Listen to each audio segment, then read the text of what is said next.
இரண்டாம் பகுதி தொடர்கிறது. சென்ற முதல் பகுதியினுடைய இரண்டாம் பகுதி இது. இதை பார்த்தீங்கன்னா ஏற்கனவே சொல்லிட்டோம், தலையில் ஒரு பிரெயின் இருக்கிற மாதிரி ஹார்ட்டுக்குள்ளே ஒரு ஸ்மால் பிரெயின் இருக்குது. ரெண்டுக்கும் ஒரு தொடர்பு இருக்குது. அந்த எப்படி பிரெயினில் 40,000 நர்வ்ஸ் சிஸ்டம் இருக்கோ அதே மாதிரி இந்த ஸ்மால் ஹார்ட்டுக்குள்ளே இருக்கக்கூடிய ஸ்மால் ஹார்ட்லேயே 40,000 நர்வ் சிஸ்டம் இருக்குது. அதை பற்றி விஞ்ஞானிகள் என்ன சொல்கிறாங்க, அந்த இருதயத்தை பற்றி, ஹார்ட் இருதயத்தை பற்றி, its meaning that the heart has it is own nerve system. அப்போ உள்ளுக்குள்ளேயே நர்வ் சிஸ்டம் இருக்குது. அதனால அந்த ஹார்ட்டை பற்றி நபிகள் நாயகம் பேசியிருக்காங்க. இது சுத்தமாயிட்டா உடம்பெல்லாம் சுத்தமாயிடும், இது கெட்டு போச்சுன்னா, இருதயம் கெட்டு போச்சுன்னா எல்லாம் கெட்டு போச்சுன்னு. அதே மாதிரி தான் உலகத்தில் தோன்ற எல்லா தீர்க்கதரிசிகளும் சரி, ஞானிகளும் சரி, சூஃபியாக்களும் சரி, ஹார்ட்டுக்கு முக்கியத்துவம் கொடுத்துருக்காங்க. ஏன்னா இங்கேருந்து வர்ற ஆர்டர் தான் இங்கே செயல்படுத்தப்படும். ஏன்னா இது ஒன்லி நமக்கு மெசேஜ் தர்றது இல்லை, இந்த மாதிரி நல்லது கெட்டதை ஆராய்ச்சி பண்ணி சொல்லும். அந்த தீர்வு எடுக்கக்கூடிய முடிவு ஹார்ட்டுக்கு தான் இருக்குது. அதான் இதயத்துக்கு மிக முக்கியமான பகுதி இருக்கிறத நம்ம தெரிஞ்சுக்கணும். அப்போ வானங்கிறது மூளையும் ஹார்ட்டும் சேர்ந்த அந்த பிரெயின் சிஸ்டத்துக்கு வானம் ஆகாயத்தை ஒத்தது. இந்த தகவல் எல்லாம் ஆகாயத்திலேருந்து வரக்கூடிய தகவலை தான் கிரகிச்சு நம்ம பேசிக்கிட்டு இருக்கோம், எழுதிக்கிட்டு இருக்கோம். சரிங்களா? அடுத்து பார்த்தீங்கன்னா காற்று. இந்த காற்றுக்குள்ள நம்ம வெளி உறுப்பு எது மனுஷன்ட்ட பார்த்தீங்கன்னா மூக்கு. இந்த மூக்கு வழியாக தான் காற்று போது உள்ள. அப்போ உள்ளுறுப்பு எதுன்னு பார்த்தா நுரையீரல். இந்த ரெண்டும் சரியாக இயங்கினா தான் மனிதனோட இயக்கம் நடைபெறுகிறது. அடுத்து பார்த்தீங்கன்னா நெருப்பு. நெருப்புனா சூடு. காது எப்பவும் சூடாக இருக்குடா, இல்லை காது கேட்காது இல்லையா? அப்போ அதுக்கு உள்ளுறுப்பு எதுனா பித்தப்பை, சூட்டை ஏற்படுத்தக்கூடிய பித்தப்பை. அடுத்து பார்த்தீங்கன்னா நீர். கண்ணு, நேற்று நம்ம பேசணும்ல கண்ணை பற்றி. அப்போ நீர், எப்பவும் நீர் இருந்துக்கிட்டே இருக்கணும். நீர் பதம் இருந்துக்கிட்டே இருக்கக்கூடிய கண்ணு, இந்த வாயெல்லாம் நீர் பதம் இருந்துக்கிட்டே இருக்கு. அப்போ கண்ணுக்கும் உள்ளுறுப்பு எது? கருப்பு ஈரல், லிவர்னு சொல்லுவாங்கல்ல. இந்த ரெண்டும் சரியாக இருக்கணும். லிவர் கெட்டு போச்சுன்னா கண்ணு கெட்டு போயிடும், கண்ணு கெட்டு போச்சுன்னா லிவர் கெட்டு போயிருக்குன்னு அர்த்தம். அது மாதிரி சுவாச கோளாறு வந்தால் நுரையீரல் கெட்டு போயிருக்குன்னு அர்த்தம். அதை சிந்திக்க இல்லை, பிரச்சனை இல்லை, ஏதாவது முடிவு இருக்குல்ல பிரச்சனைலாம், பிரெயினோ ஹார்ட்டும் கெட்டு போயிருக்குன்னு அர்த்தம். விதானத்தில் ஏதோ பிரச்சனை இருக்குது. இப்படி வைத்தியர்கள் சில சிஸ்டங்கள் வச்சுருக்கிறாங்க. அதே மாதிரி பார்த்தீங்கன்னா மண்ணிலேருந்து வரக்கூடிய பொருள்களை சுவைக்கக்கூடியது நாக்கு. அதனுடைய சுவையெல்லாம் நம்ம உணர்த்தக்கூடியது நாக்கு. வெளியுறுப்பு. உள்ளுறுப்பு மண்ணீரல் ஸ்பிளேன். அப்போ அந்த 5 விஷயத்துக்கும் 5 வகையான வெளியுறுப்பும் 5 வகையான உள்ளுறுப்புகளும் நமக்கு செயல்படுது. நம்ம ஒழுங்காக செயல்படணும்னா இந்த பஞ்சபூத தத்துவம் நமக்கு ஒழுங்காக செயல்படணும். சரியா? அடுத்து பார்த்தீங்கன்னா பீரப்பா, அந்த நேற்று சொன்னோம் இல்லையா, இந்த பஞ்சாட்சரம் நமச்சிவாயா 5 எழுத்து, இதை 5 எலிமெண்ட்ஸ், 5 பஞ்சபூத தத்துவம். அதே மாதிரி பீரப்பா என்ன சொல்கிறாங்க, ஞான ரத்தின குறவஞ்சி.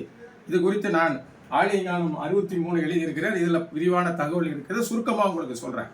இப்போது 5 எழுத்தாக அமைந்த எழுத்து என்ன சிங்கி. இது 39வது பாடல், ஞான ரத்தின குறவஞ்சியில் 39வது பாடல். 5 எழுத்தாக அமைந்த எழுத்து என்ன சிங்கி, அது 5ம் பொருந்திய ஆகாய வட்டமே சிங்கா. பார்த்தீங்களா? ரொம்ப அற்புதமான ஒரு வார்த்தையை அப்போ நமக்கு சொல்லித்தர்றாங்க. என்ன சொல்லித்தராங்க நம்ம சொன்னோம்ல. அப்போது கீழே இருந்து பார்த்தீங்கன்னா மண், ஏன்னா தண்ணீர், நெருப்பு, காற்று, இப்படி வருதுல 5 பஞ்சபூதம் வருது, ஆகாயம் அப்படி. அப்போ 5 பஞ்சபூதங்களும் பற்றி அப்பா என்ன சொல்கிறாங்க, அது ஆகாய வட்டத்துக்குள்ளே அடக்க. நம்ம சொன்னோம்ல, ஆகாயத்துலேருந்து புறப்பட்டு வருது ஆகாயம், காற்று வருது, காற்று நெருப்பாகுது, நெருப்பு நீராகுது, நீர் மண்ணாகுது. அப்போ அந்த ஆகாயத்துக்குள்ள அந்த 5 வட்டமும் அடக்கம், அந்த 5 பஞ்சபூதங்களும் அடக்கன்னு சொல்லிட்டு என்ன சொல்றாங்க, 5 எழுத்துங்கிறாங்க. 5 எழுத்துனா என்னது? அல்ஹம்து, அலிப், லாம், ஹே, மீம், தால். இந்த 5 எழுத்து அல்ஹம்து. இந்த அல்ஹம்து உணர்ந்துட்டான்னு வைங்கள, இந்த 3 மனம் சொன்ன முடியலா, அது போயிட்டாலே அல்ஹம்து நம்ம உணர்ந்துடலாம். நம்ம இந்த உலகத்துக்கு, இந்த பிரபஞ்சத்துக்கு கோத்தாவோ கர்த்தாவோ அல்ல, இடையில வந்துட்டு போகிற வழிபோக்க எல்லாம், இடையில வந்துட்டு போகிற ஆள் நம்ம. தற்காலிகம் தான் எல்லாமே, தற்காலிக உரிமை தான் எல்லாம். நிரந்தர உரிமை யாருக்கு? இறைவனுக்கு. அப்போ எதுக்கு நம்ம கர்த்தாவோ போர்த்தாவோ அல்ல அப்படின்னு உணர்ந்து இந்த அல்ஹம்து எல்லாமே அந்த பிரபஞ்சத்தை படைத்த ஆளுகின்ற அந்த பரம்பொருளுக்கெல்லாம் சொந்தம்னு நினைக்கிறதாங்க ஞானம். இதான் அந்த 5 எழுத்து மந்திரத்தினுடைய ரகசியம். அப்போ எல்லாமே இறைவனுக்கு சொந்தம் நினைச்சுன்னா அந்த மனுஷன் அப்படியே அவன் ஒரு எளிமையாக ஒரு பஞ்சு மாதிரி ஆயிடுவான். என்ன, அவனுக்கு எந்த ஒரு குரோதம், காமம், கண்மம், மாயை பற்றி அவனுக்கு நல்லா தெரியாது. நான் பின்னால் விளக்குறேன். சரியா? அப்போ அலிஃப், லாம், ஹே, மீம், தால், அல்ஹம்துங்கிற 5 எழுத்துல தான் இந்த ஆகாய வட்டமே அடங்கி இருக்கு, இந்த பஞ்சபூத தத்துவமே அடங்கி இருக்குன்னு பீரப்பா 39 அழகா வளர்க்குறாங்க. இப்ப பாருங்க, இந்த அஞ்செழுத்தை கொண்டு தாங்க குரானே ஆரம்பிக்குது. அல்ஹம்துலில்லாஹி ரப்பில் ஆலமீன், எனக்கு மட்டும் ரப்பு இல்லப்பா, இந்த பிரபஞ்சம் எங்க நீதான் ரப்புன்னு நம்ம சொல்றோம்.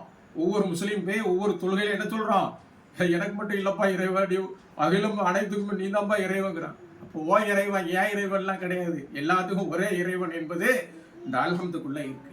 சரியா?